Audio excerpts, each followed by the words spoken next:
Gas start करेंगे centre of conservation of linear momentum, centre of mass and collision.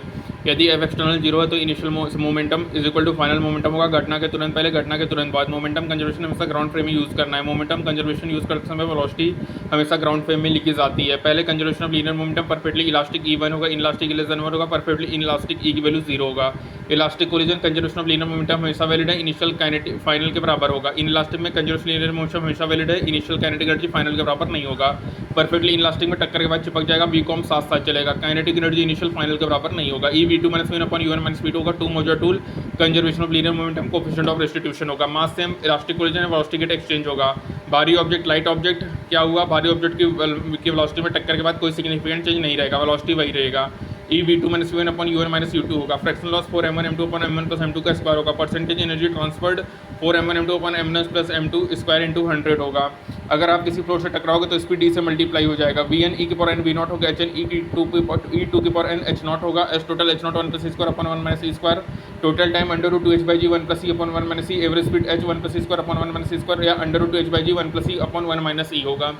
Average velocity √gh/2 1 minus e upon 1 plus e होगा। Ball hitting the floor at angle theta 10 beta 10 alpha by e होगा।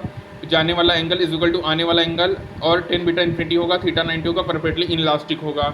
Collision elastic है, oblique में तो initial kinetic के final के बराबर होगा। E V2 - V1 upon U1 - U2 होगा। Always applied along the line of impulse होगा। थीटा 1 plus थीटा 2 90 डिग्री होगा।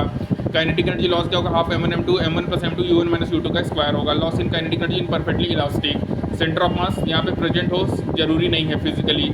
Centre of mass inside outside body कहीं भी हो सकता है। गिवन स्पेयर में ये डिपेंड करेगा distribution of mass within the body and is closer to the magnitude of massive part. Massive part के पास होगा सेंटर ऑफ मास।